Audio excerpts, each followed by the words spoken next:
Hello and welcome everyone.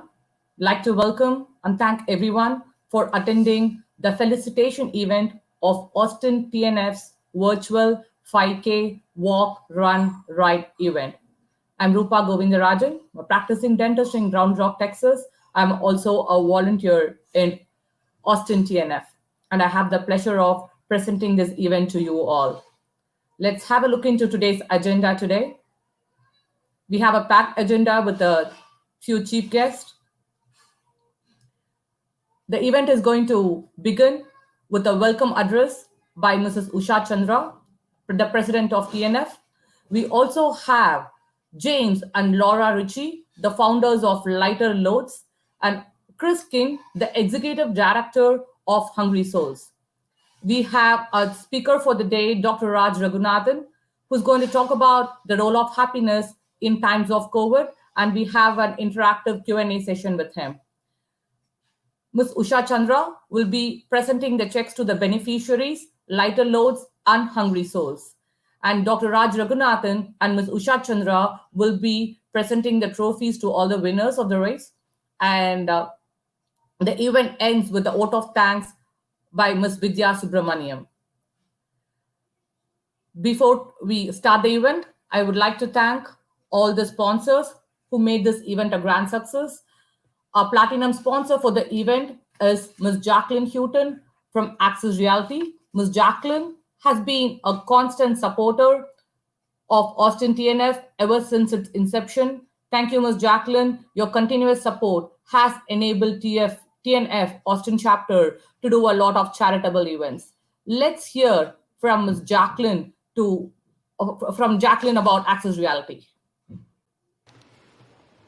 Hi everyone, my name is Jacqueline Houghton and I am a realtor and owner of Access Realty. We are your guide to residential and commercial real estate services in and around the Austin area. It is truly an honor to be here and have the opportunity to sponsor such a meaningful and impactful organization such as TNF. At Access Realty, we pride ourselves on guiding and educating our clients through each and every transaction. Be it buying, selling, leasing, or investing, we are here to meet and exceed all of your real estate goals. I look forward to the opportunity to meet each and every one of you one day, hopefully very soon. Thank you, Jacqueline. I would also like to thank Diamond sponsors, Dr. Yashu Singh from Singh Orthodontics, and Team Phoenix Financial Consultants, Dr. Sean Loy and Dr. Wayne Shong. Our gold sponsors for the event are Gandhi Bazaar from Spicewood Springs, Code Wizards, Dr. Satish Tirumalai from Law Frantara Dental, Great Learning Power Ahead, and Sonali Amodwala from New York Life Insurance, Mr. Raj Kishan Chintakinti from Trinity Texas Realty, the Insurance for Texans, and Singapore Math. Thank you for all the sponsors. And I would also like to thank the media partners, Austin Tamil Sangam and T America TV for helping us promote this event. And I would like to have the president of TNF, Ms. Usha Chandra, to talk a few words about TNF. Hello, welcome to everybody. Good evening. Just wanted to have a warm welcome. Hello and welcome. Good evening to everybody. A warm welcome to all of the audience, as well as to James and Laura Ritchie of Lighter Loads, and Chris King of Hungry Souls, and Dr. Raj Raghunathan, TNF members and patrons and corporate sponsors. At the outset, I'd like to thank the corporate sponsors and all the members who have taken part in this virtual event and raised a lot of money for two very good causes here. A few information about Tamil Nadu Foundation. Tamil Nadu Foundation was founded in 1974 by those Tamils who came from India to US for work, education, and felt that they wanted to give something back to their homeland. And TNF has 45 years of rich legacy in implementing about 600 service projects. These projects have benefited about 100,000 people all over Tamil Nadu. TNF is the only NGO in the world focusing solely on serving the needy in Tamil Nadu consistently for the past 45 years. Tamil Nadu Foundation has about 1,200 members all over the country, and we have 26 chapters, very vibrant chapters. Our mission is to empower the underserved people of Tamil Nadu through social, educational, economic, and cultural enrichment projects. And we have projects on education, women's empowerment, rural development, health, and hygiene. And we provide disaster relief in the US and in India. And so far, we have sent about $1.5 million towards disaster relief in Tamil Nadu over the past 3-4 years. And this year, the coronavirus really has affected all over the world, and we felt that we do need to take care of the people here in the US. And we have raised throughout the country through our various chapters about $50,000 that we have provided to the various food banks. And our current focus is on education.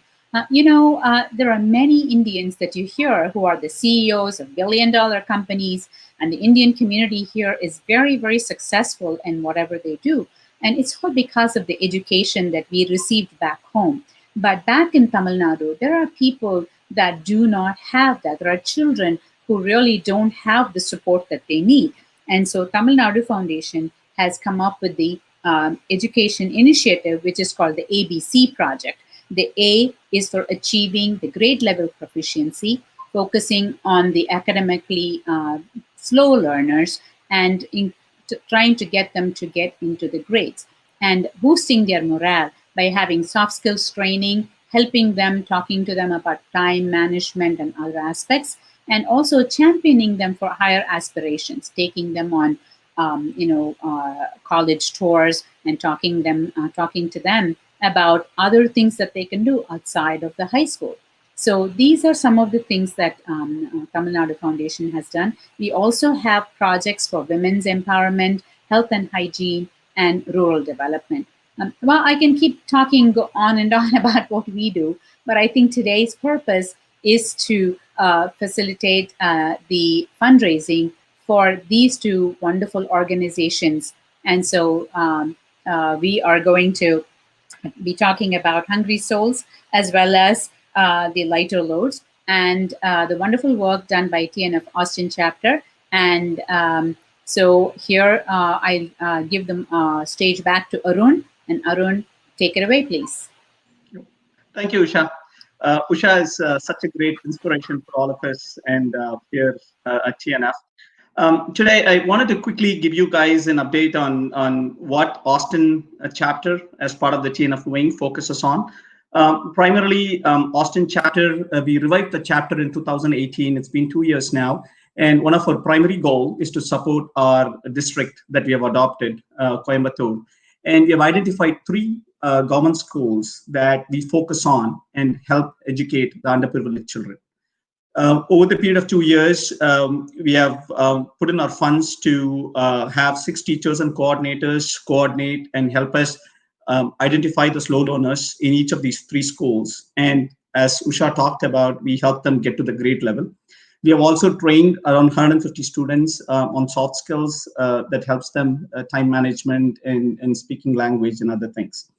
One of the other flagship thing that TNF does is help with internship. So high school children who go to their high schools here in the United States has an opportunity to go and teach these underprivileged children. Over the period of 2 years, we have had 6 high school interns go back and provide that support. Primarily, there's 2 advantages to it. Number one, the children, high school children here, when they go and teach to these underprivileged children, they learn a lot and they understand how thankful and grateful they are. And there, the children there, underprivileged children, really enjoy learning from these high school children here. Our primary focus over the past couple of years has been on the fundraising events, as Usha talked about, and mainly focusing on ABC initiative. Over the past 2 years, with all your support, we have raised over $60,000, primarily focusing on educating the underprivileged children. One of the big pillars of our TNF Austin chapter as our volunteers. We have over 50 volunteers as a complete family. And all these work that you see here with multiple events and fundraising going on, it's all because of the wonderful volunteers we do. So we really thank them. And of course, we can't make this all work without the help of our sponsors and donors. And thank you to all of you guys.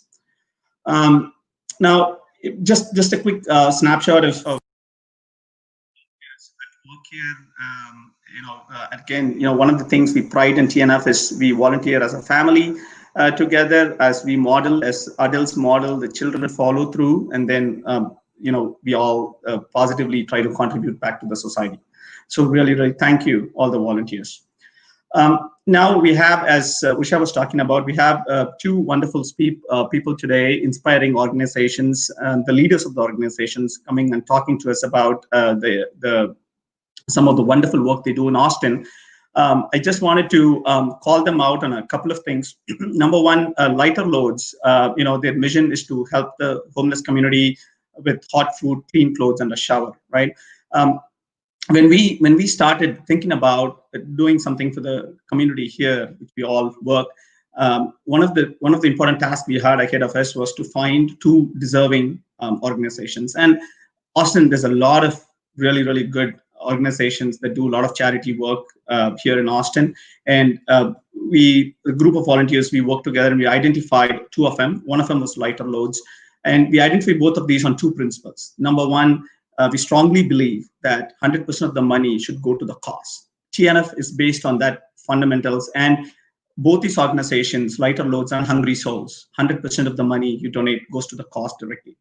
Number two, both of them focus on really, really deserving communities. The two most hard hit in COVID today, one is the homeless community, the other is the hungry children.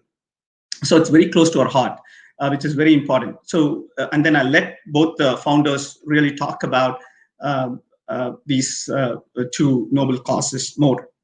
But before I turn it over to them, I wanted to spend the next 30 seconds with you guys, a really, really important thing.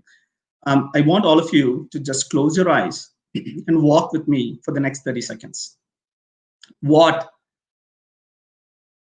are around 100,000 hungry children in the greater Austin area.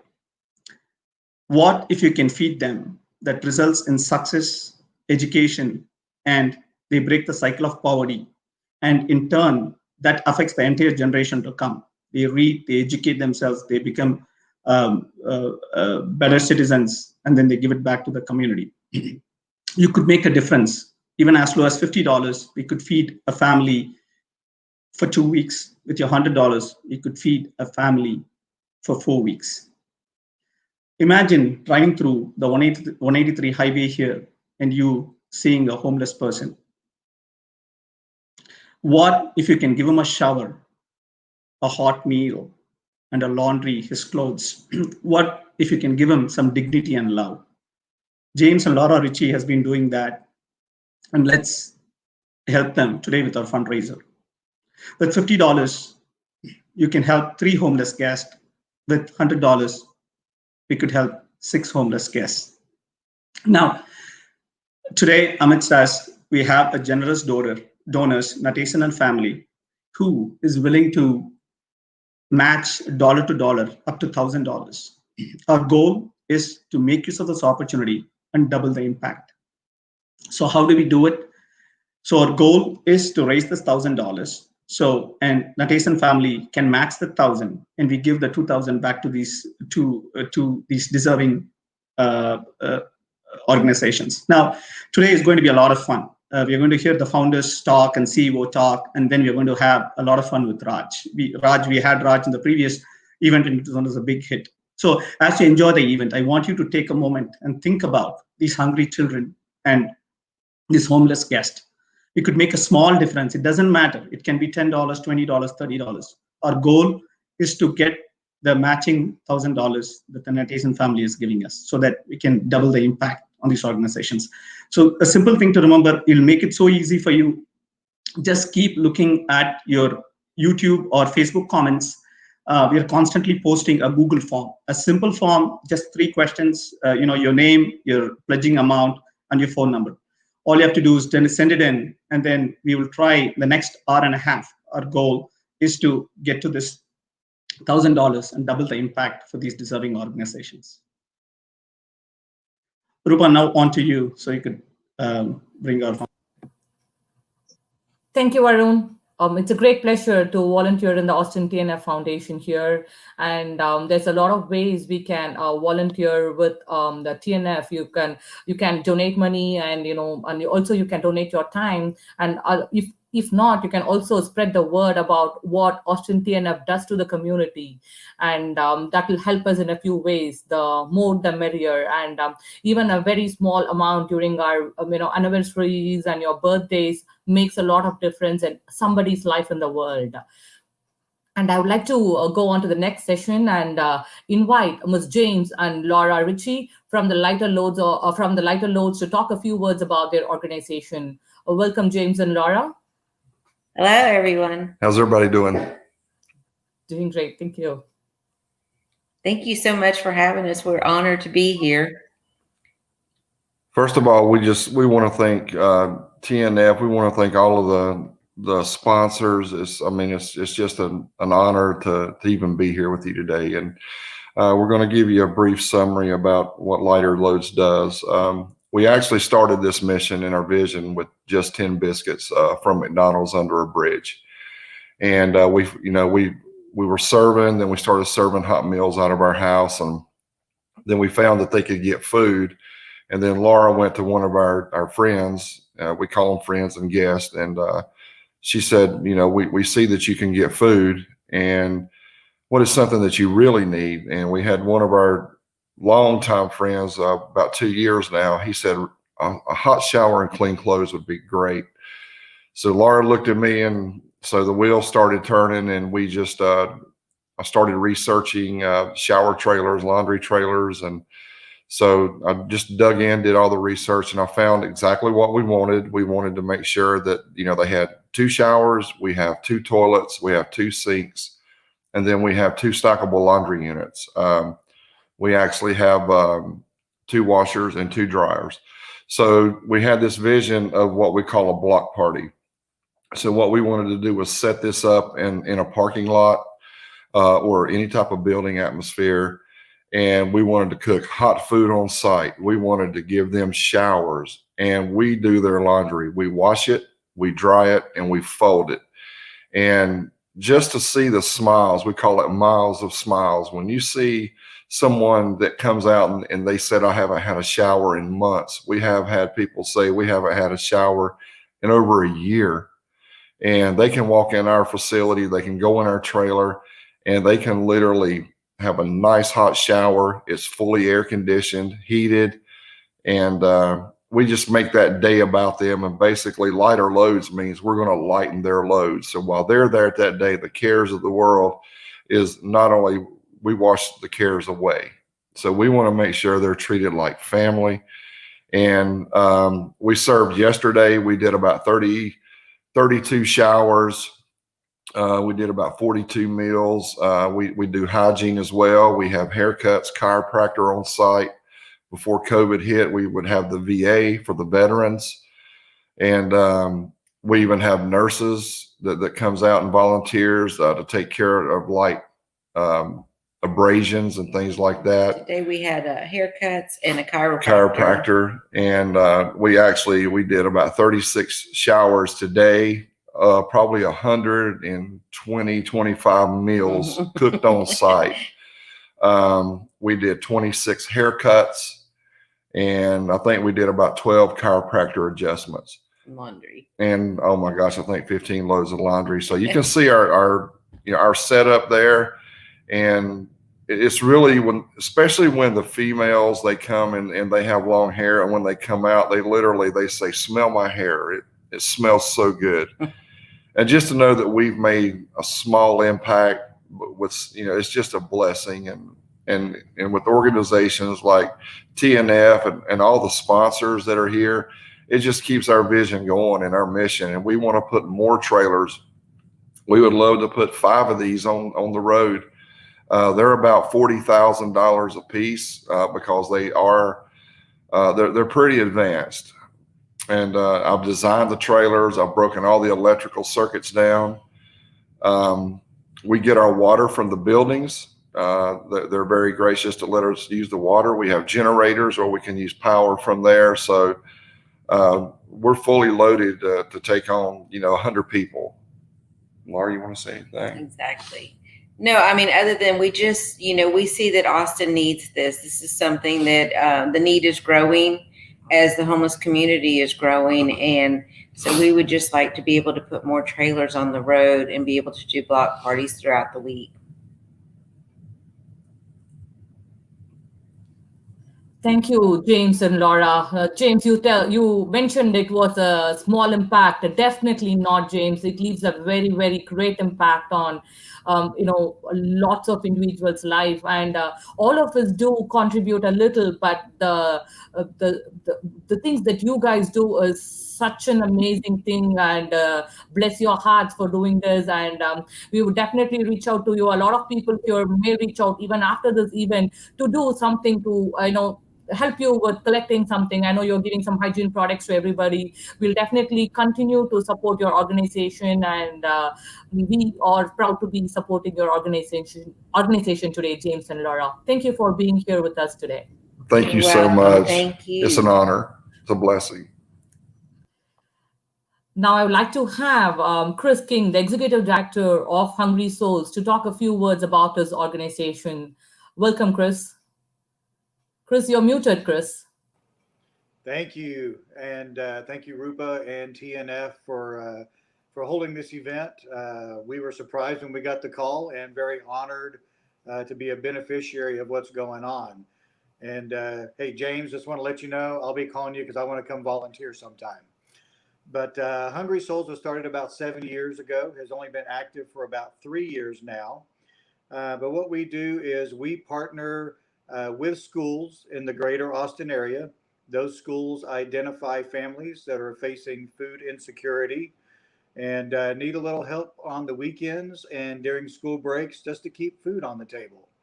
Many of our families that we serve have the daunting task of trying to make one salary spread throughout the month, and so they're having to make tough choices between, do I pay rent or do I buy food? Do I pay for medicine or do I buy food? And many times, things other than food win out in that decision process.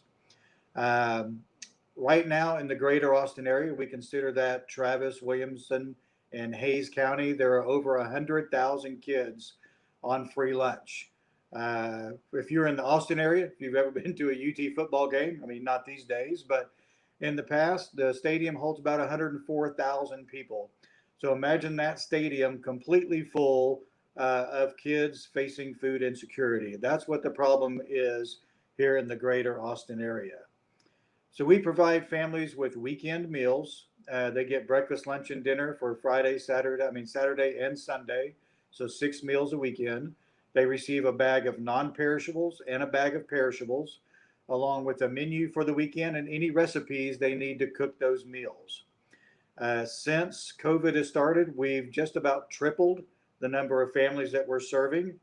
And so, in fact, this month we will provide food for over 10,200 meals just this month. And so the need is huge. Right now, we are spending about $10,000 a month just on food, as one of our prime sources for food supply has been food drives, and those have kind of dried up with COVID because schools, churches, and businesses just aren't meeting right now. Not to mention just the cost of food has gone up, and our families face that challenge as well. When you take a look at our motto, it says feed, educate, and serve. So our primary objective is to make sure kids and their families have food. There's lots of programs out there in the schools these days that focus just on the children. But as we started taking a look at our model, we said, well, what if there's 4 kids in the house and only one of them goes to that school? So we wanted to make sure the whole family gets fed over the weekend and during school breaks.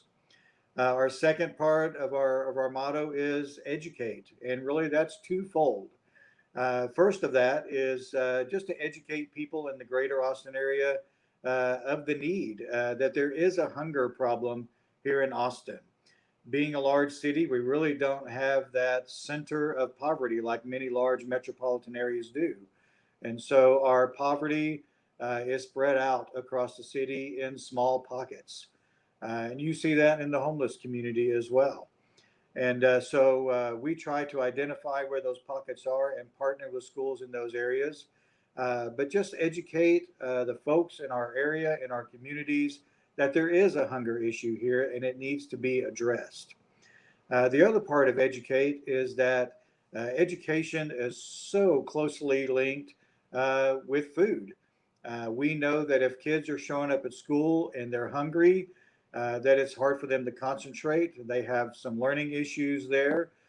They perform poorer on tests, and many of them get frustrated by the time high school rolls around and they drop out, thus perpetuating the cycle of poverty because they don't have the education that they need to thrive and succeed.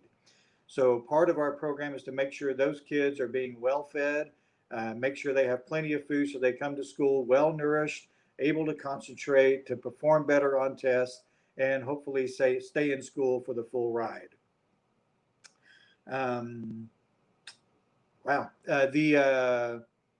We are so blessed to have so many volunteers that come and work with us week in and week out. We're always looking for more volunteers. So if you'd like to come volunteer, we'd love to have you. You can find our volunteer page on our website at hungry-souls.org. We'd love to have you come down and serve with us. We do mask, we do social distance, and we have several opportunities where you can come and spend some time there. And we'd love for you to take a look at our website and find out a little more about who we are and what we do and how we operate. But thank you again, TNF, for all that you do, not only here, but around the world, in India. And we're so glad for the partnership. Thank you, Chris. Thank you for talking more about the organization. It gave us a deeper insight about what you do. And, way back when I was raised, they used to tell the best donation or you can give is to feed a hungry child. And to feed a hungry child in school, it really makes a lot of difference. So the kid can focus on the education and graduate from school and serve and give back to the community. Oh, what a noble thing, Chris. Thank you. And we feel very honored and blessed to be supporting your organization today. Thank you, Chris. Thank you. I would like to invite Kasi from Austin TNF with us to join this evening. Hi, Rupa. Hello, Kasi. How are you doing today? I'm doing fantastic. How about you? Good. Good to see you again today. I saw you in your taking a run in the trail with Tarun. How did that go for you? It's been fantastic. I mean, it's supporting a great cause, and it's so inspiring to hear the stories from James and Chris and as well as Laura. So he enjoyed the experience. So did I. He's eagerly awaiting for the results. So let's see. Yes, and the main thing about the TNF is about involving the whole family. And as you know, today, it's about our kids. It's about the whole family coming out together and leaving an impact on the community. And I am looking forward for your session with Dr. Raj here. And I remember last year's event, the 5K in the Pflugerville Park with the Pflugerville mayor. And Dr. Raj's session was really interesting, and people were so much focused. And I'm looking forward for the session with Dr. Raj. Likewise, Rupa. I'm super excited. The Raj session, like you said, was a big hit. And added to the fact that Raj is also a big supporter of TNF Austin. So eager to, his session. So before we have Raj, maybe have his intro, his bio. Thanks, Rupa. Okay, so Dr. Raj Raghunathan. So Dr. Raj Raghunathan is a professor of marketing in the McCombs School of Business at UT Austin.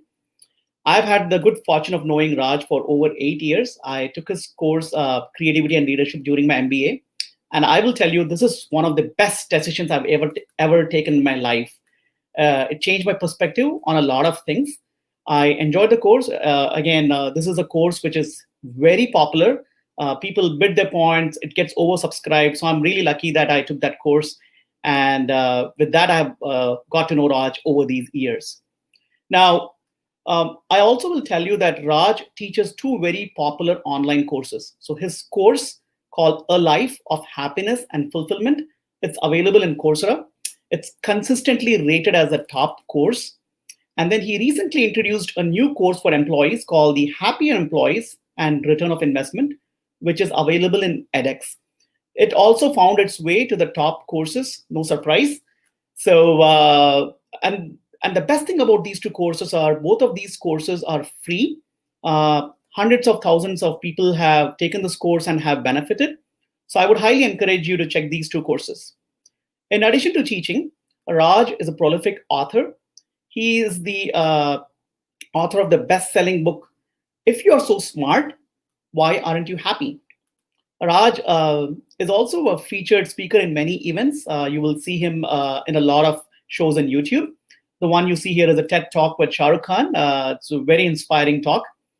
And lastly, Raj also has been featured in many media outlets as well as academic journals. If you want to learn more about Raj, check his website, happysmarts.com. So can we have Raj on the screen, please? Hi, Raj. Good evening. I think you are on mute. Hi, everyone. Hi, Kasi. Very nice to see you. Likewise, it's always a pleasure to hear from you, Raj. It's a fantastic topic. It's all about happiness, the role of happiness in times of COVID. So we are really eager to hear from you. Last year, your talk was a big hit, and we know that you will inspire us in the next 1 hour during the talk and the Q&A. Wonderful. Thank you very much. So I have about 20 minutes of talk, and then after that, we'll open it up for Q&A. So we have a pretty large amount of time allocated for the Q&A. Am I correct, Kasi? That's right. So the format of today is, Raj, a 20 minutes talk by you, where I suppose you will focus on the relevance of or importance of happiness, the findings on how people can cope with disease and anxiety. And then we also look forward to hearing any tips in both professional and personal context on coping with COVID-related or in general stress. Okay. So viewers will be sending their questions via YouTube Live and Facebook chat. We have our moderator, Hari, who will be moderating the questions and then featuring them here once the talk is over. Hey, Hari. Hi, Kasi. How are you doing? Hello. You're all doing great. Hi, Hari. Nice to see you. All right. Sure. So, all right. So please post your comments on Facebook and YouTube. So I'll get it live to Kasi and the Professor Raj to answer your questions. Looking forward for the program. Thank you. And Raj, before we dive into topic, this reminds me of a popular Bollywood dialogue or Indian cinema. This is from the movie Diwar. I'm not sure if that visual is here.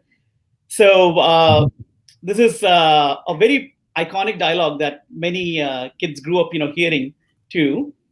Which says essentially, Amitabh, it's a story of 2 brothers. The wealthy brother Amitabh Bachchan says, "Aaj mere paas बहुत से building है, property है, bank balance है, बंगला है, गाड़ी है, क्या है, तुम्हारे पास क्या है?" And the other brother says, what would have said in today's context or in today's version would have been, "मेरे पास happiness है." So for those who don't follow Hindi, I hope you got the context from the graphic. So again, Raj, to me, that happiness is today's ma, and we're eager to hear from you. Thank you very much, Kasi. That's a very creative interpretation of that very famous dialogue from Diwar. I liked it. Okay, so I'm going to request Selva to allow me to share the screen. I'm going to share my screen right now, and I think that once I do that, he will project it onto your screen, and you'll all be able to see it. Are you able to see it? Yes, Raj, we can see it. Okay, all right. So this is the title of the talk, The Role of Happiness in Times of COVID. Happiness is always important. Most people rate it as their number 1 goal. It's the reason why they do anything and everything that they do. It's perhaps even more important in times of stress, right? You don't know what you have until it goes missing. and that's certainly true for many things, including health. It's certainly true for happiness. And I think that when we were leading our lives, maybe in March of this year, taking things for granted, like having a great set of colleagues to go work with, and being able to drive to places, and being able to eat out at restaurants and go watch movies, and watch sports shows on TV where there's a full house and there's a lot of excitement. Now we can't do all of those things, and that is bringing to our attention what it is that we're missing. And I also think that because the stress levels have gone up, and there's a lot of surveys from all around the world, including from big consulting houses like McKinsey, showing that stress levels have gone up, particularly job-related stress. I think that we recognize how important it was for us to feel happy and feel secure and so on. So this is a very, very big issue right now all around the world. Stress levels have gone up.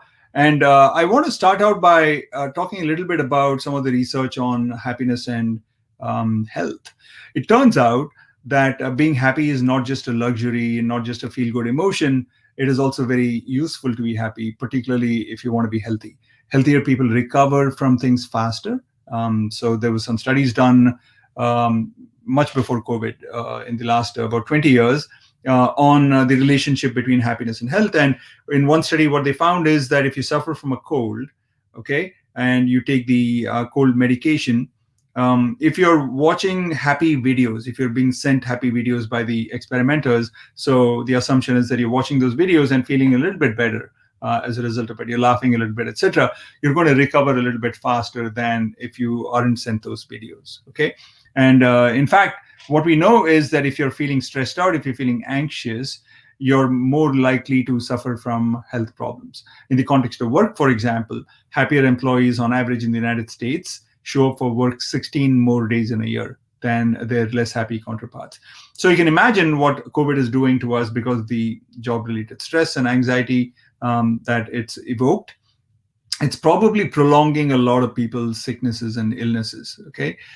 So one thing that I would highly recommend is to try and figure out ways in which you can lead a slightly happier life, because it's not only going to matter for your job-related productivity, and I'll talk a little bit about why that's the case. It'll also really matter at a presumably a deeper level, which is your health-related,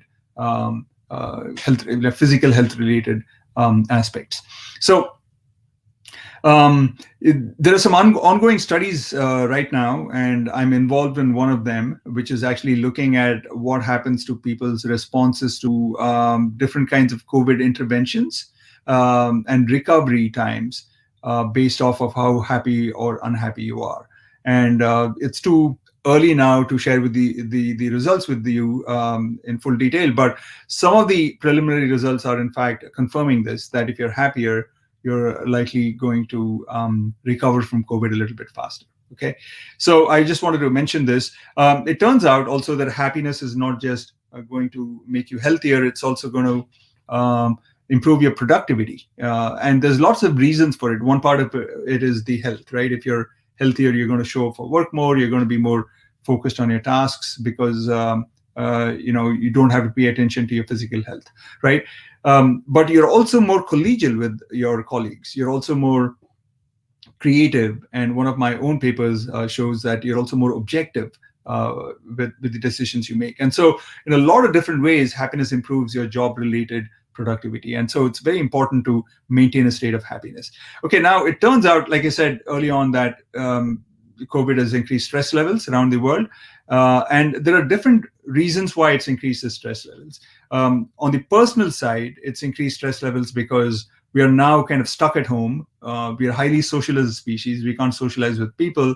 And so there's a bunch of people, and especially mothers and women who are stretched thin, because not only do they have to attend to work if they're working, they also have to attend to the needs of the family. And in general, women tend to be the primary caregivers, right? Making food, lunches, dinners, breakfasts, etc., doing the laundry and things like that. So they're really stretched thin. And there's a bunch of people who have kind of the opposite problem, right? Which is that they don't have any time alone. They're just constantly being in the company of people, their children or husband or spouses, and they want some time alone. So on the one hand, they're stretched thin. On the other hand, they are not able to kind of, devote attention to their own needs.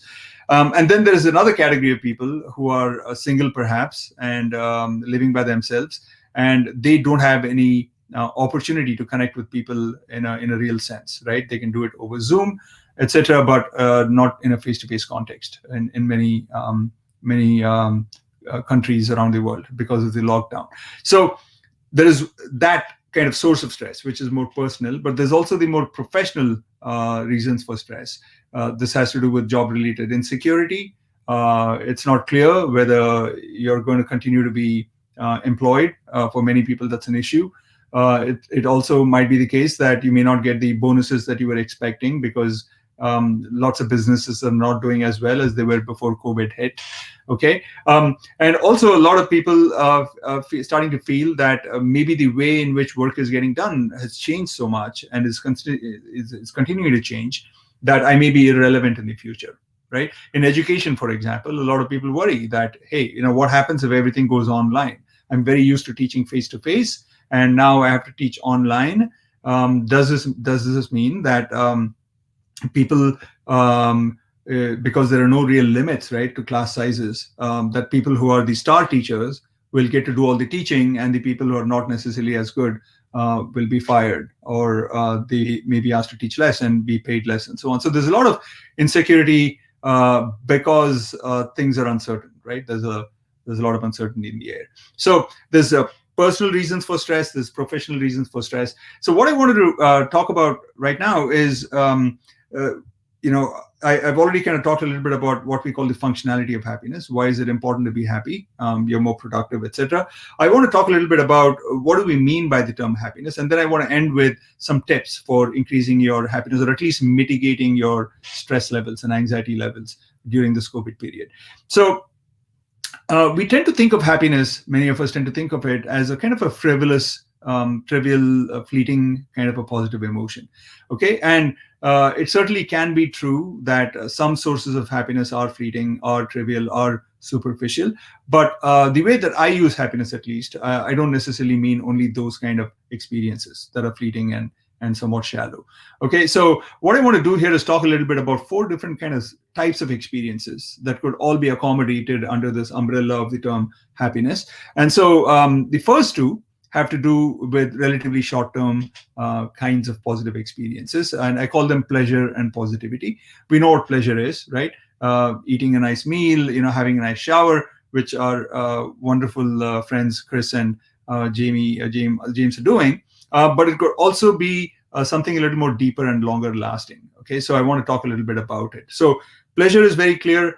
Positivity is positive experiences like joy or love or pride or laughter and so on and so forth.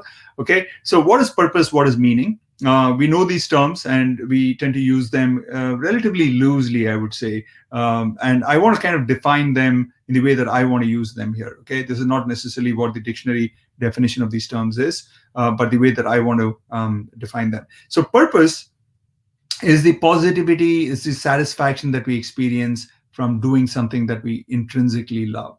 Let's say that you love to play tennis, okay, and you end up playing a game of tennis during the weekends, okay? So pursuit of hobbies, for example, definitely fall under purpose for me, okay? Because it is nurturing, it is engaging your intrinsic interests. Ideally, you want to follow your purpose at work because we spend about 80 to 100,000 hours of our waking life at work, which is double the amount of time we spend with our families, in fact. Okay, so it's a significant proportion of our time. And work is where we are given resources and training to become better at what we do, right? So it would be a bit of a shame if you don't progress towards developing skills, towards employing your inherent interests in the context of work. So purpose, again, is the satisfaction you derive from doing things that are intrinsically motivating. Meaning is the satisfaction we derive from helping other people out. Okay, so both the organizations that we heard from today are doing this, right? And you heard it from them too, that they are grateful to be able to be in a position to offer that help to people who are in need. And the reason they're grateful is because it is satisfying to help other people out. So for a long time, we believed that people are self-centered and people are interested in pursuing their own agenda and becoming more wealthy, famous, etc. And that certainly is true. Especially in a business context, there is a lot of that going on. But it turns out more of the recent research is showing in the last 20 years or so that we also have a very altruistic side to us. It's not one or the other. We have both sides in us. And if you nurture the altruistic side, then that side becomes bigger. It's like going to the gym and exercising. And so again, I know that this has been said a few times already in today's session. If you haven't yet donated, please do consider donating, even if it's only a small amount, even if it's only $5 or $10. Consider donating, because you'll start to see this satisfaction that we're talking about that comes from contributing to uplifting other people. And more than donating money, if you can donate effort, if you can donate time, then you'll probably see even more of an uptick in the levels of satisfaction that you derive, in the level of meaning that you derive. Okay, so these are the 4 categories or sources of positive experiences, what I call happiness. So happiness is not necessarily fleeting. Pleasure and positivity can be, but those are not the only sources of happiness. It can also be longer lasting. It can be more. It can be sustained for a longer period of time, and that comes from doing something that is inherently satisfying for you, something that is an inherent interest and that you nurture. And it can also come from helping other people out. And when you do that, then you'll discover that happiness can be longer lasting. Okay. By the way, I don't have anything against pleasure or positivity. I think that the aim should be to lead a full, rich life, which is not only pleasurable, not only has a lot of positive emotions in it, like joy and laughter and love and pride, but also a life which is deeply satisfying, because you're doing something that you were put on earth for. You're nurturing your inherent, if you believe in God-given talents, and you're also doing something to help other people out. And when you have all four sources contributing, you lead a richer life. Of course, we understand that sometimes the pursuit of purpose and meaning can come at a cost to pleasure and positivity. I'm sure that if you volunteered for a cause, you've sometimes found yourself being a little bit tired, perhaps physically. Perhaps it's not very pleasant to wake up very early in the morning to go and cook some soup at a soup kitchen, etc. But you know that it is aligned with the kind of life that you want to lead. It's a more meaningful life. And so the idea is to kind of like look at all 4 sources and try and maximize the net present value of all 4. Okay, if you're mathematically inclined. So that's basically how I define happiness. And I think it's useful to kind of have this definition in the back of your mind. So happiness is not necessarily a shallow emotion. It can be a deep emotion. Okay. So the next about 10 minutes, I wanted to talk a little bit about some tips. But before we do that, I wanted to show you guys a video. This is on the topic of helping and on the topic of deriving meaning from helping other people out. Take a look.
Yeah, it's just That's a such cute an video. uplifting video. Okay, very good. So let me talk a little bit about some of the things that you can do for yourself to enhance your happiness levels, or at least mitigate the negativity at this time. So I've kind of divided this into two groups. Some things you can do on the professional side of things in your life, and some things on the personal side. Okay, so let me begin with the professional side.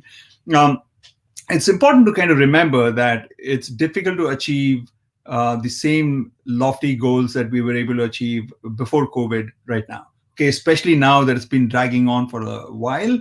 I think we are hitting a bit of a rut. Okay, we're feeling burnt out, and it's very important to put things in perspective and celebrate small victories. Okay, so one way I do this is to maintain what I call a 3 good things journal. Every day I write down things that happened that day, but that's not the important part. The important part is kind of I end my entries with 3 good things that happened today. And some of those things are small victories, that I managed to drag myself to work out, for example, or go for a run, okay? Or that I chose to cook at home and not, order in food because it's healthier to cook at home and you save more money doing it, things like that. So celebrate small victories, because those celebrations are going to give you a little more confidence and help you kind of achieve bigger victories later on. Okay, so that's one thing. The second thing, I'm sure that many of you have realized that it's easy to slip into not having a real routine, right? So you might binge watch Netflix at night. I know that watching these shows has gone up, right, during the COVID outbreak, and not wake up on time or the same time every day. So it's very, very important not to let this period make you indisciplined, because once you become indisciplined, it's very difficult to get back in discipline. And so stick to a routine, get a good 7 to 8 hours of bedtime every night, which means that you're getting about 6 to 7 hours of sleep, right? So make sure that that's non-negotiable. Try and maintain the same schedule so that you get a good night's sleep, and try to stick to a schedule, and try to get at least 3 to 4 hours of work done in the mornings, because mornings are when we tend to be more sharp, mentally sharp. It's what's called our cream time. For most people, that's true. For some people, it's in the afternoon or night. But whatever time it is, make sure that you don't get interrupted by things and you don't fritter it away, browsing the internet or watching a show or doing WhatsApp. Okay, so maintaining a routine is very, very important. And the third thing is to upskill to stay relevant, right? So one of the ways in which we do it in the education business nowadays is to kind of learn about ways in which we can teach a class online. Okay, and it's been a huge learning curve for many of us. Thankfully, I already have some online courses, and so I was at least mentally more receptive to this idea. And some of my colleagues were a little bit close to the idea, but this was forced on them, and now they have no choice but to teach online, right? So in your context, it might be something else. It might be learning a new new software, for example, right? Or new programming language. So the idea is to stay relevant. And we're in a very, very lucky period. We exist in a very, very lucky time. We have so many free resources available to us. Kasi mentioned my courses, which are free on Coursera and edX. But Coursera and edX also have lots of other courses. All you need to do is go to the website and type in the topic that you're interested in learning about, and you'll see that lots of options pop up. Okay, so those are the 3 tips that I have. And what this will do, the third tip, is to make you a little less insecure about the future. It'll make you feel that you're more in control of the situation, and that regardless of what comes up in the future, you'll be a little bit better equipped to handle it. Okay, so that's the idea there. On the personal side, how many times have you thought to yourself, if only I had a little more time on my hands, I would do this, I would do gardening, or I would solve that jigsaw puzzle, whatever it is, whatever might have been an interest of yours. And many of us have disconnected with those hobbies, and some of those hobbies could have to do with sports, like running a half marathon, or just going for a leisurely run or a walk. So the idea here is to use the extra time that we're getting from not commuting to our place of work to connect with a long lost hobby. Okay, hobbies are very, very important for us because they give us that sense of, I talked about purpose, right? They give us the sense of purpose. So even if you're not finding a lot of purpose at work, which would be a bit of a shame, at least you can find some purpose through the hobby. Okay, so reconnect with the hobby. Think back on things that you were really, really deeply interested in, but somehow you lost touch with it because of life just got busy, right? And it could be singing on Smule, for example. Okay, so whatever it is, try and reconnect with a hobby.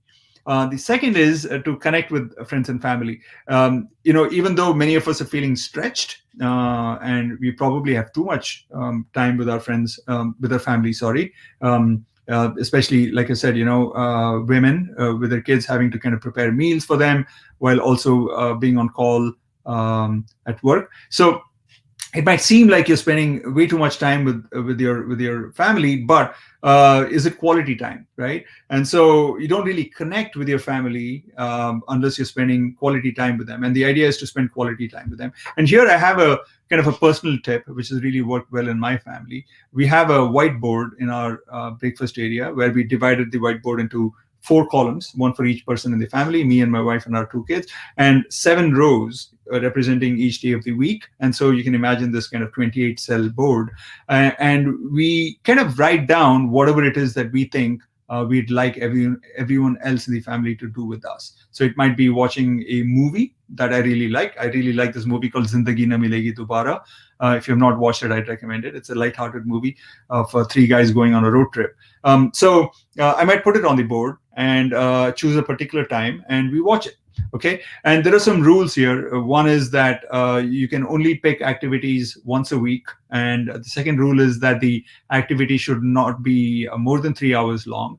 And the final thing is that everybody who participates needs to participate with full enthusiasm. Right, so it may not be your cup of tea. I'm not a big fan of romantic movies, for example, rom-coms. But if my wife happens to pick it, I'm forced to be, I have to pretend at least to be enthusiastic about it. Okay. And I generally do a good job.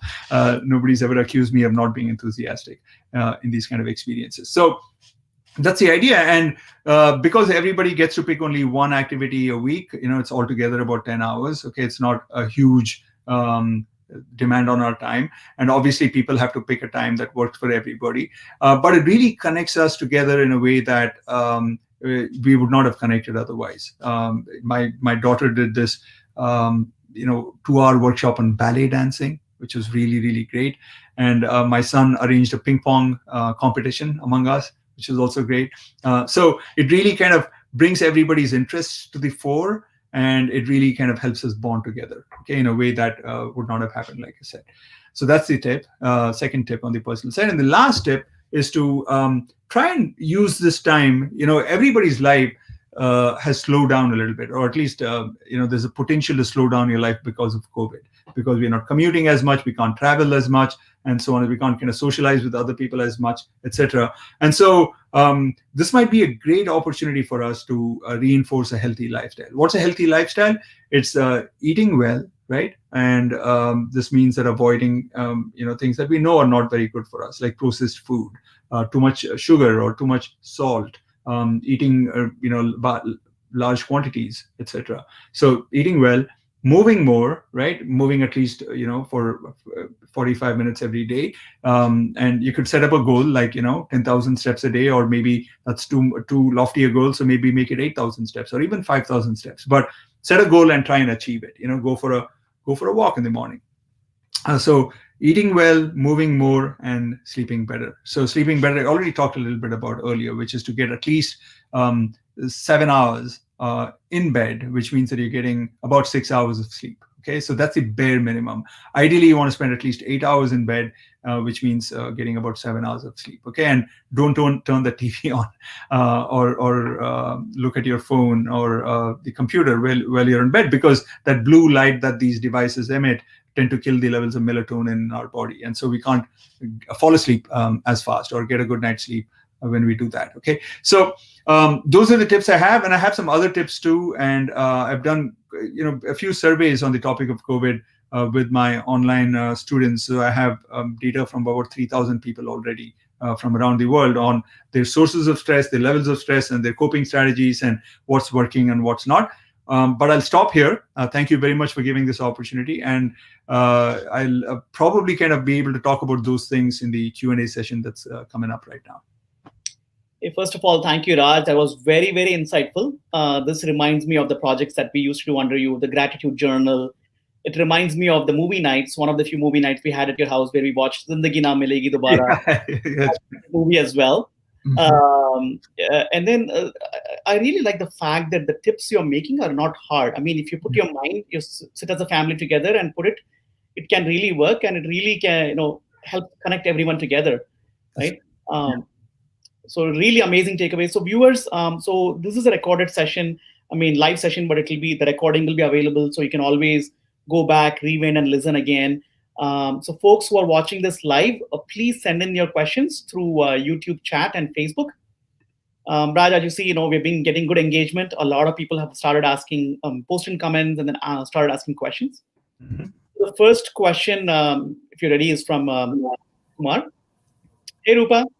Hey, Kasi, I would like to just give a quick update about the fundraising before we get into the Q&A session. And by the way, Raj, it was a great thing, and a lot of useful things that we all need to learn about. And the thing that you said, yes, we all do have a lot of family time, but what is the quality of time that we spend with the family really does matters. And if all of us are in 4 different rooms with each devices, then there is no meaning in the quality time, what you said. And I love the fact when you said it does not necessarily have to be money by the way we donate. Donating time makes us feel better. And when you said being a woman and being an entrepreneur and balancing everything, the little time that I spend to the community is my time, and it feels so good and energized, and all the positive, happy wife, happy life, like how you said, to make your wife happy, and when a woman is happy and that happiness gets into the family and leaves a positive impact on our kids as well. And I'm not going to take more of your time. I just wanted to give a quick update about the fundraising so far. We've done a great job. We are $400 into the $1,000 goal that we have today, and $1,000 is not a big goal. It's just it's very doable. And we thank Chinana Raisin for matching us $1,000, and we have another $600 more to go. And we are almost halfway into our session, and I think we sure can do it. And big kudos to the big money that's collected. And thank you, Kasi. Over to you again. Sure. All right. Thanks, Rupa. So back to the question and answer. The first question. Hari, maybe have the first question.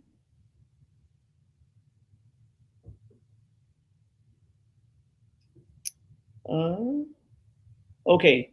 So while we wait on the questions, Raj, you mentioned about the whiteboard. Out of just curiosity, when you put that 28 cells, is the whiteboard? What's the size of the whiteboard? If you can give. Yeah, it's a 3 feet by 2 feet wide, 2-foot whiteboard is what we have. Okay.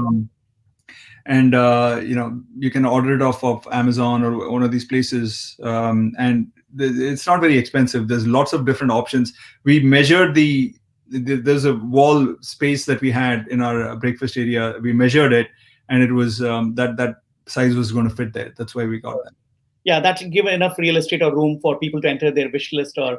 Yeah, so it's actually the right size. If it had been smaller, I think that we could have still made it work with Sharpies. But right now we can even have markers which are thicker and still write things in there that are legible.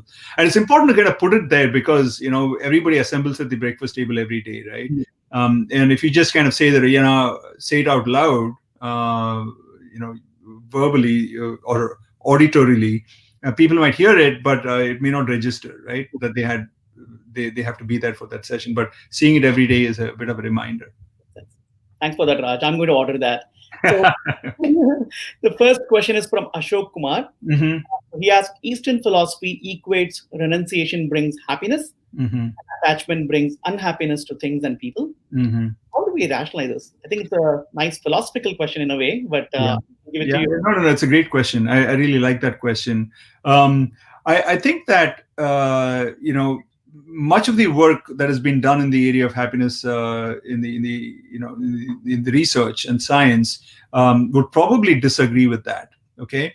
Having said that, there's a way to kind of reconcile it, which I'll get to somewhat later. But one of the big findings that comes out of positive psychology, which is the field that is really interested in this question of what makes us happy and so on, is that you need to have goals, you need to have desires, you need to have aspirations, and you need to kind of try and achieve those aspirations. Okay, and they may be kind of not so big. They could be kind of simple things like, every day I want to go take a 10-minute, 15-minute walk. It could be something far more lofty that, I want to lose 30 pounds by the end of the year and look really fit or whatever. Okay, but it's important to have these goals, because the goals are what give you direction, right? Goals are what give you some sense of focus. They're a lighthouse. You can kind of, have your life has a little more grip. You know what to do if you have a goal. If you don't have it, then you're kind of a little bit lost. Okay, so it's important to have goals. It's important to pursue them, and the idea is to not tether your happiness through the to the achievement of the goals, right? That if you achieve that, loss of 30 pounds, then you're going to be ecstatic, and if you don't do that, you're going to be down in the dumps. If you get the job of your dreams, then you're going to be ecstatic and proud. If you don't get it, then you're going to be miserable. So the idea is not to attach yourself to the goal, but do have goals. Okay, and what you do is you enjoy the process of trying to achieve those goals. So focus more on the process rather than on the goals itself. And why would the process be a source of happiness? It can be a source of happiness if it's intrinsically motivating. So we talked about purpose some time back, right? The satisfaction that you get out of doing something that's intrinsically motivating. And this is why it's very, very important to pursue goals that are deeply personally relevant to you. Okay, so if you don't like what you do at work, you're not going to be happy with the process. The only thing you're left with to be happy with are the outcomes. Okay, so that's not a very good position to be in, because when the outcomes occur which are desirable, you're going to be happy. When they don't, then you're going to be miserable. So that's basically what's been found in the area of positive psychology, that set goals for yourself, make them not so lofty that they're unachievable, but not so easily achieved that they're not challenging. So set them at the right level and try and achieve them, and try and achieve them with enthusiasm and vim and vigor and all that, but don't attach yourself to the outcome. Try and derive as much satisfaction and happiness out of the process as you can. Okay, so I'm just kind of summarizing this whole field. Now, with renunciation, I think it was Ashok Kumar who asked the question. The idea seems to be to kind of not really have any goals. Okay, that's one way to interpret this idea of renunciation, is to say that, okay, I check out of life, I check out of things that everybody else does, like raising a family and going to work and so on and so forth. I'm just going to kind of spend most of my time not really having any desires. Okay, not really pursuing anything as such. Okay, just kind of existing. And maybe there's another interpretation of it, and I'd love to hear from Ashok or somebody else on what that interpretation could be. But if you look at that interpretation, that's not going to be very conducive for happiness for most people. Okay, so most of us living in this world, and certainly kind of zooming into this call, are likely to be people who want to have goals, derive some level of satisfaction and sense of self-efficacy and self-respect and self-esteem from achieving those goals and so on. And for us, that kind of a world, that kind of an approach of renunciation is not going to work very well at all. Okay. Now, for the kind of people for whom it might work, okay, are people who have maybe kind of reached a stage of understanding of the grand design of the universe or something like that, where they realize that this is a kind of a drama that we're going through, trying to achieve things and, becoming wealthier and famous and well-known and everything. There's a little bit of an ego, at least, or maybe even a lot of ego in play when you try and do these things. And so the idea is to kind of step outside of that dance or the drama and to kind of view the world from the standpoint of the mystery of the world and the awesomeness of it without having to really necessarily take any action. Okay, and it is plausible that there is such a state, and I know that it's kind of described in a lot of our scriptures with the rishis and people like that who go out and meditate for years on end, according to some of the fables.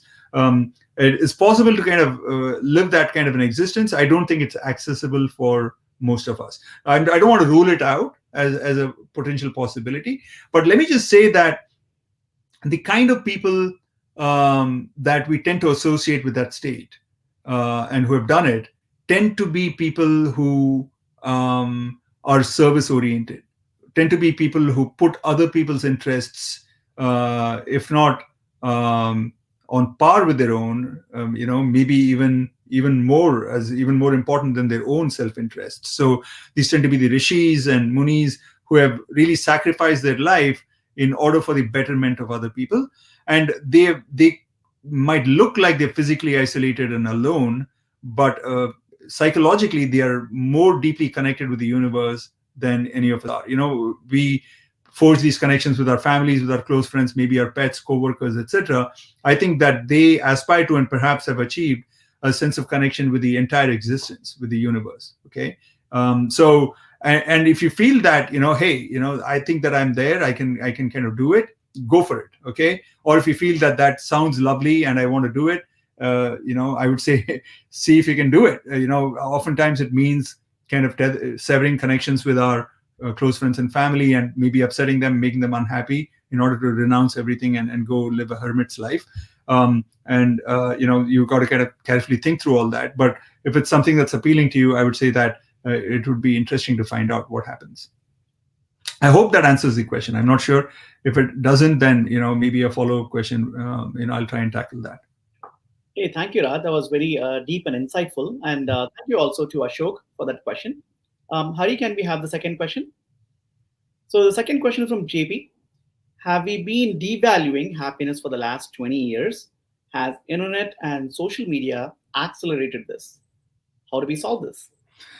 Yeah, so you probably are aware that a lot of the work in the area of, how social media influences our happiness or our emotional life, basically the big conclusion that comes out of that is that it's had a negative effect, right? There's one very telling graph from one study that I saw recently, got published in 2017. The graph had suicidal thoughts on the y-axis and the amount of time that you spend on social media across all kinds of social media, right? WhatsApp and Facebook and so on the x-axis. And this particular graph was also with a select target audience. It was with teenagers, okay, in the United States. And what they found was a very sharp and significant correlation between the amount of time you spent on social media and how many suicidal thoughts you have, okay? And also the number of suicides that were committed. The more time you spend on social media, the more the chances that you're going to ruminate, as it's called, with negative thoughts, uncontrollably kind of percolating in your mind, leading you to eventually, unfortunately take your own life. Why does this happen? A very big reason for it is social comparisons, right? So when you're on social media, it's very easy to kind of see what other people portray their lives to be, okay? And we tend to, and all of us are kind of guilty of this to some level, most of us at least. We tend to only put up images or put up things that show us off in a very positive light. You're not going to put an average kind of looking photograph of yourself or your family or your spouse up on the internet. It's those glowing images that turned out to be just right? Because the lighting was good and you happened to look that day and it was taken well and you're smiling and so on and so forth. And that goes all the way from these personal photographs to the kinds of vacations that you take, to the achievements that you have, and so on. And so it's very easy to get fooled when you spend a lot of time on social media that everyone else seems to be doing a little bit better than I am, perhaps even vastly better than I am, right? And at a conscious level that that's not true, because you yourself are guilty of putting up those kinds of things on social media. So you kind of know consciously that you got to factor out a little bit, maybe quite a lot. People's life can't be that positive or glowing, but nevertheless your subconscious mind it can't help but compare your current life, which on average is average, right, with that of the kind of extraordinary lives that other people seem to be leading. And as you can imagine, when you're a teenager, when you really haven't had the richness of life's experiences and the ups and downs to realize that everybody's kind of like got their own set of problems, you might put things out of perspective and wonder, hey, especially if you're living in a kind of developing country and you don't have a lot of access to resources, you might say, hey, these kids seem to have like a beautiful home and their own room, in fact, and they have their own devices, computer, laptops. And here I'm in India, I'm having to share this room with my siblings, and I don't have air conditioning and things like that. And that can really be quite negative, that can have a big negative impact on your emotional life. So the broader question is, are we devaluing happiness? I would say that, the amount of priority that happiness as a topic is getting is amount of salience of visibility is getting is higher than it's been before. And that's due to a variety of reasons, including that I think that we now have millions of people from around the world who have discovered as a matter of personally experienced truth rather than as a concept in abstract, that more wealth, more fame, more power, more control, more beauty, etc., is not necessarily going to translate into more happiness, right? Whereas if you had kind of rewound 200 years back, maybe the kings of the world and lords and stuff like that, they knew that more of these is not going to make them any happier. But the rest of us, who maybe did not even have enough food for to have 3 square meals a day, might have felt that if only we had more money, more resources, we'd definitely be happy forever, right? So the situation has changed. Millions of people around the world have more than, everybody watching here, I'm sure, is in that situation. We have more than enough money and resources and access to things to feed ourselves really well. In fact, maybe even overfeed ourselves. And we don't have any risk to our physical survival. We don't have lions and tigers and snakes waiting to bite us and kill us and devour us, right? So we're well past those basic needs, and yet we're nowhere as close to happy as we would have thought we would have been. If you rewind back 200 years and ask those people, imagine a life in which you can always have great weather around you, because of air conditioning, and you have not just 3 square meals a day, but anything that you choose to have, regardless of the seasons, okay, and so on and so forth. And you ask them how happy would you be on a 10-point scale, they'd probably say 11 out of 10. Okay, but here we are nowhere close to even a 10 out of 10. We are probably a 6.5 on average out of 10, which is still better than maybe we would have been a 4.5 or 5 at that point 200 years back. So we improved some, but not enough. And I think the more important point is there's a lot more variance around that 6.5. There's lots of people, because of spending time on social media, who actually feel really miserable, right? And enough to kind of take their own lives. So the deprioritization of happiness is happening even as, somewhat paradoxically, happiness as a topic has gained more visibility and a greater priority. And I think that the reason why happiness gained priority is because we know that all the things that we thought would give us happiness are not giving us happiness. So we're more curious, we're more authentically interested in the real sources of happiness. But at the same time, we're also distracted by other things that don't give us happiness. And at some deeper level, we know that they can't give us happiness, but we just can't help it because of the level to which they're engaging, right? The social media is highly engaging. And going out and drinking at a bar and, eating too much food, it's highly engaging. It's highly seductive and alluring. And at some level, they kind of pander to our baser instincts, to our desire for pleasure and so on and so forth. And the fact that we have them easily accessible makes us given to them. And if we were to reflect, we'd realize that that's not a good thing to do, particularly in the long run, but we just can't help it. Okay, so that's the kind of picture. It's a little bit complicated, but I hope that it kind of answers your question. Hey, thanks, Raj. And you pointed really an interesting paradox and on that context. So Raj, I've been told by Hari, our moderator, that we have about 7 or 8 questions lined up. So we'll try to get as much as answered as possible. Yeah, okay. I'll just try and be shorter. No, okay. All right. So the next question is, Dr. Raj, how can we help kids who are stuck at home with online classes and missing the social interaction with other kids? Okay. Yeah. So I think that this answer will depend a little bit on your tolerance for or risk-taking, risk aversion and risk-taking as a personality, as a family, right? So in our family, we don't really mind it, even though COVID is going on and there's a lockdown and all that, to have friends of my kids come over and assemble outside the home, with some level of social distancing, say 6 feet or so. So we don't mind that at all. And sometimes they even play basketball. They're not really kind of getting within the 6 feet space of each other, but they're touching the same ball, right? And my son goes and plays tennis.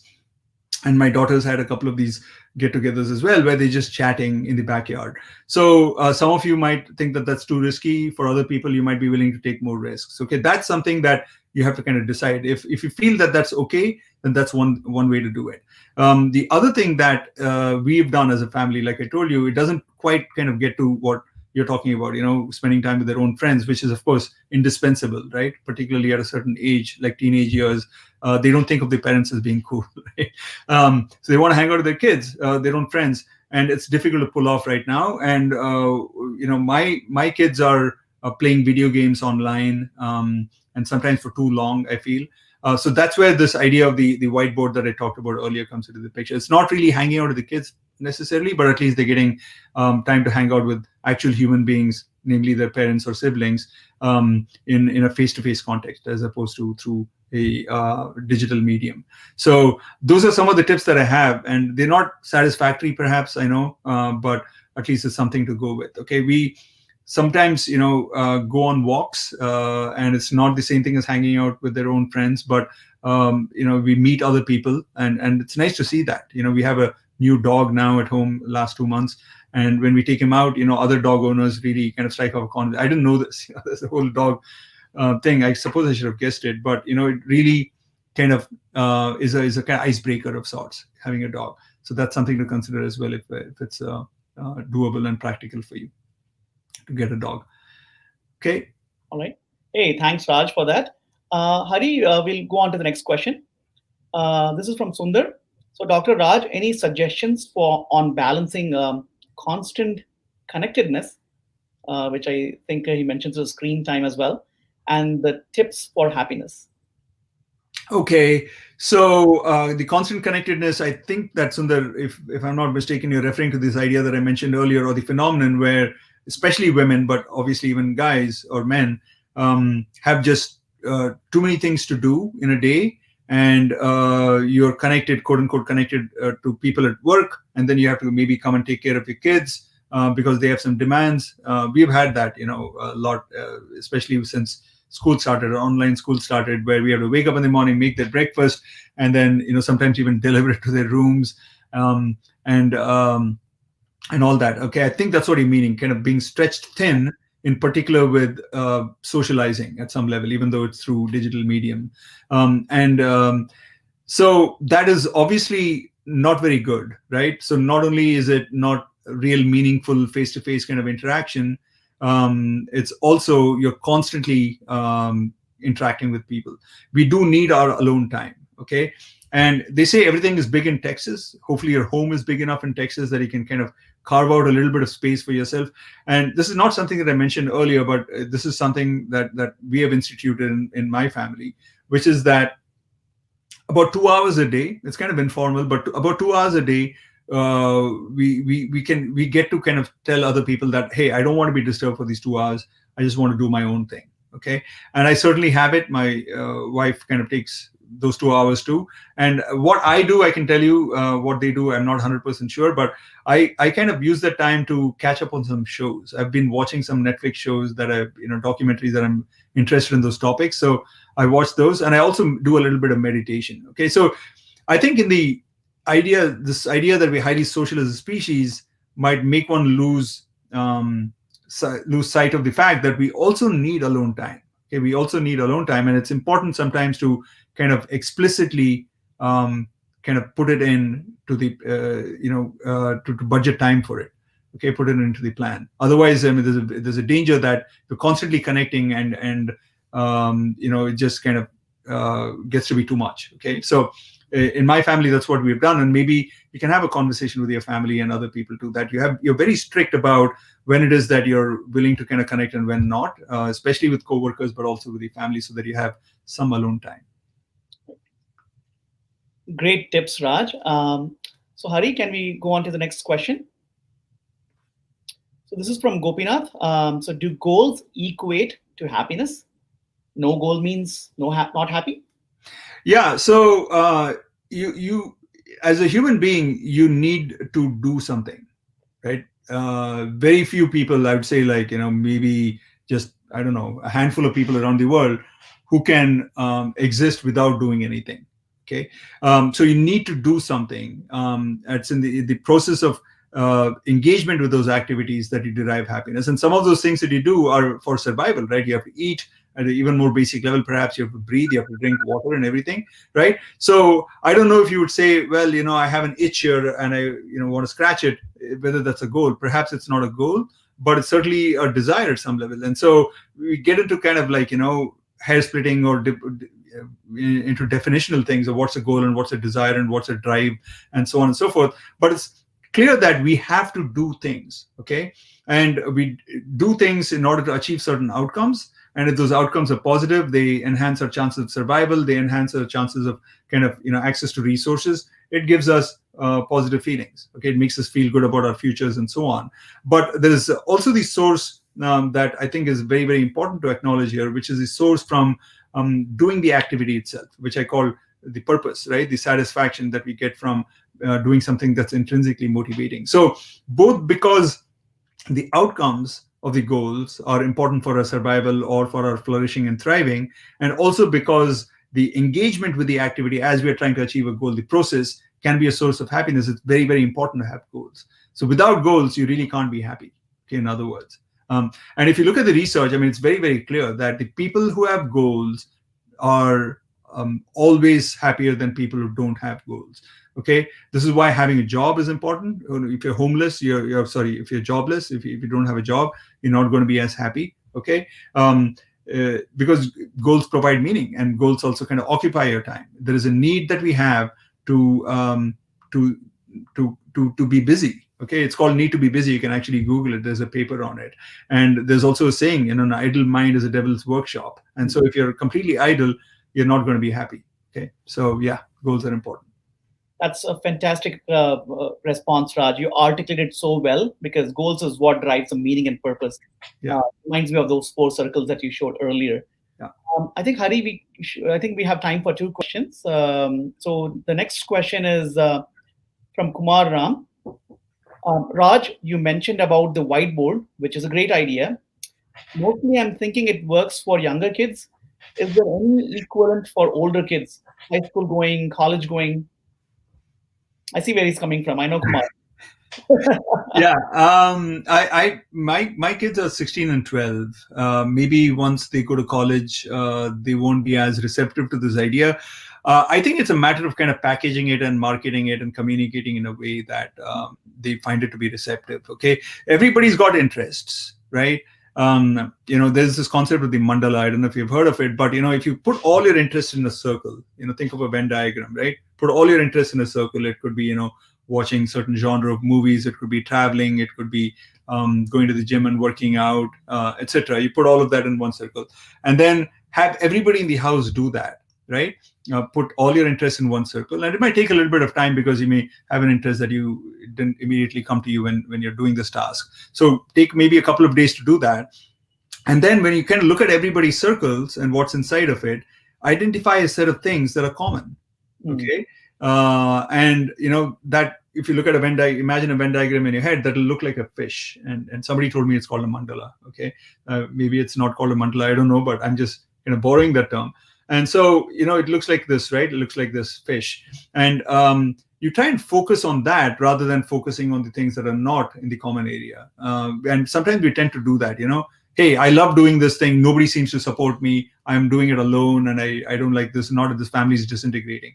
Well, you've chosen the wrong thing, right? Everybody's got their own interests, and that turns out to be idiosyncratically their own within the family. So the idea is to kind of identify things that are in the common space. And once you do that, whether it's a teenager or a younger kid or an older kid, I imagine that they'd be interested in doing it. Why would they not be, right? Let's say that your kid is really, really interested in, I don't know, flying drones or something like that, and you're not into it.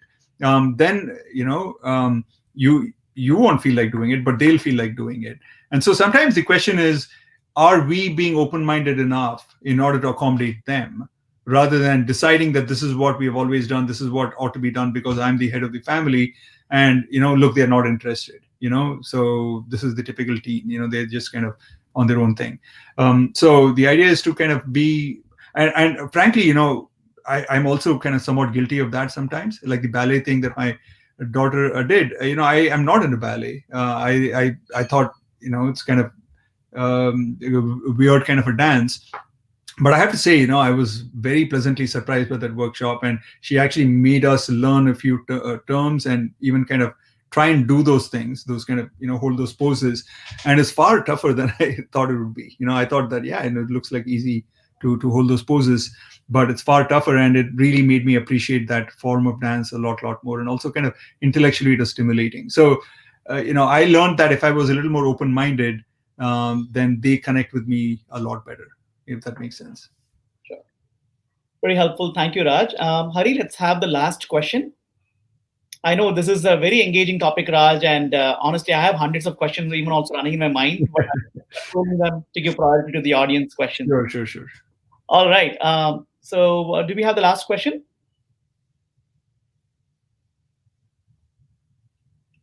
All right. Is the 8-hour workday still valid in these times?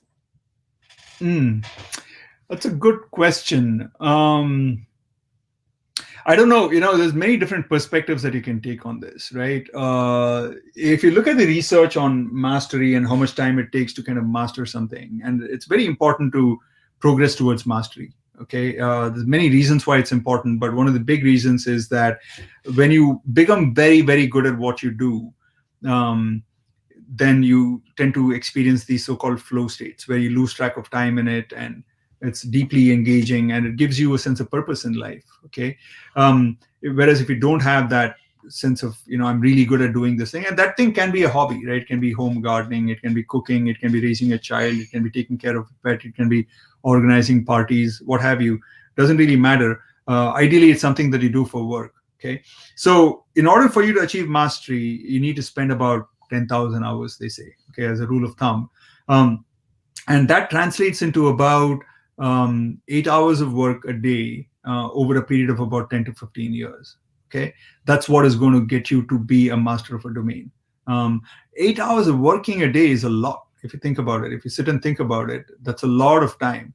And you probably can't get to actually be working on something for 8 hours all the time. So when they say you got to spend about 8 hours of work, what they really mean is spending about 3 hours working and the rest of the time kind of, setting things up in order to work, right? So the 8 hours might include kind of, taking coffee breaks and kind of responding to emails that needed to be responded before you can get to work, and so on and so forth. So if you look at it from the perspective of a very personal interest, right, which is to kind of gain mastery, it would seem like an 8-hour amount of time dedicated towards work it would be important, because it takes about 10-15 years to master, and then you want to kind of enjoy the rest of the time. 15 years is about half the amount of time that we work, right? We typically work for about 30 years in our life. And it's not only one domain. It turns out that at work, sorry, this is turning out to be a little more elaborate answer than I intended, but the first half of your career is towards functional skills. They could be accounting skills or different kinds of software skills. The second half is more soft skills. It's more managing other people, managing other resources. And so the first half of your career is going to be devoted towards mastering a functional domain. The second half is towards mastering leadership skills.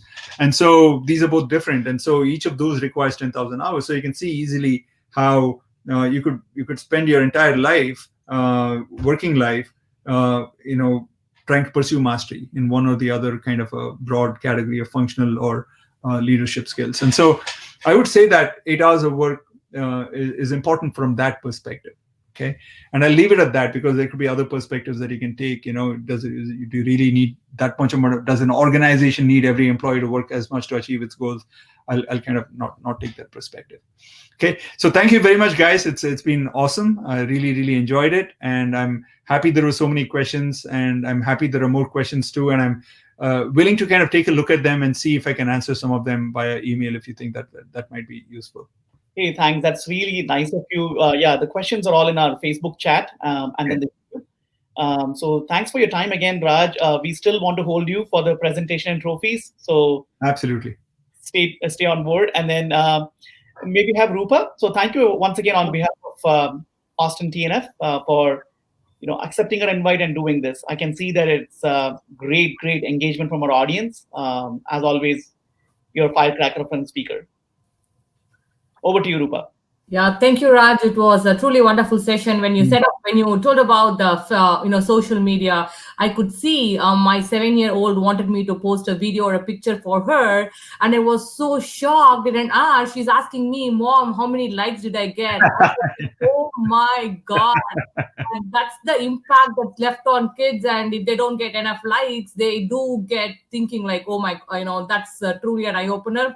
And I also like the marketing concept. You prove that you are a marketing professor in there. It's all on how we market it to our children, our family, and to the public in there. And so true. And I would like to give a quick update about the funds here. Hey, kudos, very good. And yes, we have collected $1,000 and to match Mr. Chinna's donation. And there's an anonymous donor who has donated $500. Wow. Mr. Kaliyappan Gopalan has donated $100, and we have quite a few anonymous donors here. And Mr. Ramki has donated $50, and Ashok Kumar has donated $25. And thank you. As we said, every penny matters. It does not matter it's $5 or $10, and every single drop contributes to the ocean in there. And thank you everybody for donating generously to match the $1,000. And now we have another $2,000 to donate for a noble cause. Thank you. And I would like to go for the next slide here, Selva.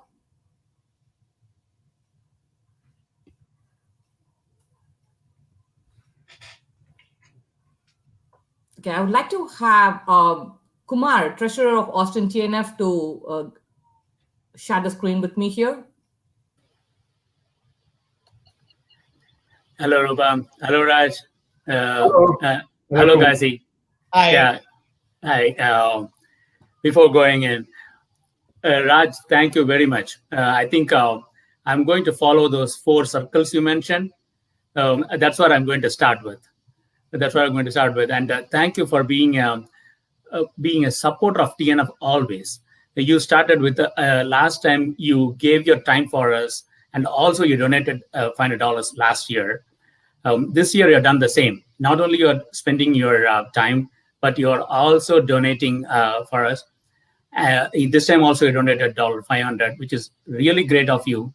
And on top of it, you have become a TNF member, lifetime member. That's a very good. I think we have to give a round of applause for you. Thank you very much. Thank you very much. And now for the total amount we have raised $24,280, which is we had a goal of 6,000 something, and we ended up 4 times of what we had planned. It's all because of all the sponsors, donors, and all our volunteers and all our registrars who have registered for our run. It's a great amount. Thank you. I would now love to welcome Usha and James Ritchie, co-founder of Lighter Loads. And I want Usha to come online and present a check to James Ritchie, please. Hi, everybody. Thank you, Raj. It was a wonderful talk. Really took a lot of tips to take away, and definitely hope to work with the kids and all of that stuff that we are doing. And okay, go ahead. That's wonderful. Thank you, James and Laura. Richie, you're doing wonderful job. It's a service that is really very much needed for those people that are homeless, and they're there not by choice, and it's a very difficult time for them, and you give them dignity. I think that's the important part, and I truly appreciate that. I know what clean clothes and what good showers are important for them. So thank you so much. And on behalf of Tamil Nadu Foundation and TNF Austin chapter, I'm very honored to present this check of $12,140 to the to your organization. Thank you so much, and please continue your good work. And I'm sure the Austin chapter will be, working with you, and the members will be working with you all the time. Thank you. Thank you. This means a lot, because you're exactly right. It's going to provide a lot of hope a lot of dignity, and a lot of love. I would encourage. Thank you, TNF Yes. sponsors. Dr. Raj, you're awesome. Got a lot of good takeoffs from you today. I would encourage, come out and see what we do. I mean, really, it's one thing to see it on the screen or on the website, but when you really come out and see what it does and see the happiness and the smiles, it just it's just something you couldn't even fathom how it just really means a lot. And thank y'all so much. Thank you. Thank you again. Thanks, James. We surely take your word. We will be there. We'll come and volunteer. We appreciate your words. Thank you. I would like to have Chris King, CEO of Hungry Souls, to come online and Usha to present the check to him. Thank you, Chris. And really wonderful to know that you're doing such a great job for the children. You know, this country that we live in is supposed to be the leader of the world. And it breaks my heart to see how many hungry children are there here in San Jose, where I live. You know, there are so many hungry children and hungry families, and we donated from our chapter to the local food bank. And you're doing a wonderful service. And not only that, but also educate and the service. So I think combining the three is a great concept. Thank you so much for doing that for those children, and continue your good work. And truly appreciate it. And on behalf of Tamil Nadu Foundation and TNF Austin chapter, I'm very happy to present this check for $12,140 for Hungry Souls. Thank you so much, and continue the good work. Thank you. Well, thank you, everybody, all the donors, all the sponsors. This is just mind-blowing. It's awesome. It will all be put to very good use, and in fact, it'll feed all of our families for quite a while. So we sure appreciate you, and look forward to adding more families with your help. So thank you very much. Oh, thanks, Chris. Appreciate it. And thank you, Usha. I would like to have Rupa to come over and give continue with the show. It was close to $25,000. It's truly a great amount, and we are so happy and proud to be a part of this organization. And I would like to move on to the next slide, Selva, here. As you all know, as an organization, we are trying to get better in what we do, and we would like to hear the good things that you're doing and what we could do better as well. There is a Google form in the YouTube and the Facebook comments. I would greatly appreciate if you could all take a few moments to fill the form and send it back to us, so we know what we do and what we could do better. And it's a Google form in the YouTube and the Facebook comments in there. Thank you for your time and making us get better. And this is the first virtual event, so we would like to know how we did in there. And I would like to have Dr. Raj with me now to award the trophies and call out the winners in the women's and the girls category. And Raj, also, if you could call out those names, Dr. Raj, that would be really great. And on to the next slide. Okay, so the girls 5K running winners. The third place goes to Neha Murali. Neha Murali gets the third place. And the second place goes to Charvi Murali. I imagine these are sisters. This is just a family that's into running. Wonderful. Second place goes to Charvi Murali. And the girls 5K running winners, the first place goes to Lasya Medikonduru. Lasya Medikonduru is the winner. Congratulations. All right, women's 5K running winners. The third place goes to Gayatri Kambamettu. The second place goes to Aruna Lakshmanan. If I'm not mistaken, she won one of the prizes last time too. You're right. She won the prize last time too. And right. And the women's 5K running winners, the first place goes to Jacqueline, I think it's Houghton. Yes, Jacqueline Houghton. She is from Okay. Active, who's our platinum sponsor, and she's been constantly supporting TNF. And yes, those two girls are sisters, and they are my daughters in there, and they get it from their. And yes, it is. And I would like to have thank you, Raj. Thank you for announcing the winners. Yes. And I would like to call on Ms. Usha Chandra from TNF USA to call out the winners for the men's and the boys, and also the 10K biking event. Thank you. The boys 5K running winners. Third place is Arun Arunachalam Jr. Congratulations, Arun, and thank you for participating in the program. And boys 5K running winner, second place goes to Tarun Alagappan. And congratulations, lovely photo of you there. Thank you. And boys 5K running winners, first place is Ganesh Kumarappan. Thank you guys, and you guys are the future of our world, and thank you for participating and being champions. Men's 5K running winners, third place, Chandrasekhar. Congratulations. Men's 5K running winner, second place, Prashant Krishnan. Congratulations. And men's 5K running winners, first place. Oh, it's a tie. Ravi Medikunduru and Gopinath Parthasarathi. Congratulations to both of you. And you all made the event successful, and by coming in, volunteering, running, and taking the time and getting sponsors and pledging. So really wonderful. Thank you. Thank you so much. All the best. 10K biking winners, third place is Aurush Arun. Congratulations, Aurush. Second place 10K biking winners is Jai Prakash. And 10K biking winners, first place is Aman Arora. Congratulations. Thank you all. All the best.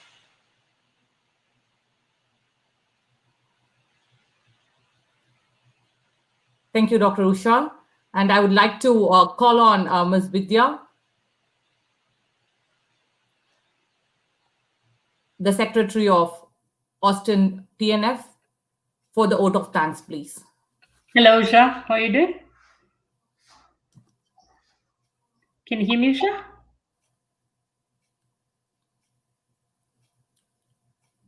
Hello, Usha, can you hear me? I can, sure. Yes. Yeah, okay. Thank you. Good evening, all. I welcome you all and hope you all had a great time in attending our felicitation session today for the TNF 5K run that we're doing for the past week for a noble cause to support the two local organizations, Hungry Souls and Lighter Loads. I thank Mrs. Usha Chandra, President of TNF USA, in joining us today for attending this event and providing the welcome address and present the trophies for the 5K winners and present the checks to the beneficiaries. I thank Dr. Raj Raghunathan, Zale Centennial Professor of Business at the Macomb School of Business at UT Austin, in joining us today for attending this event to talk about role of happiness in times of COVID and present the trophies for the 5K winners. I thank CEO Chris King from Hungry Souls and founder James Ritchie, Lighter Roads, for attending this event to give a brief introduction about their organizations. On behalf of our organization, we would like to thank you from the bottom of our hearts. Thank you for the generous donations to be able to support for a noble cause. We sincerely thank our platinum, diamond, and gold sponsors for their contribution and support to make this event successful. We sincerely thank our media partners, Austin and Temerica TV, in helping us promote this event.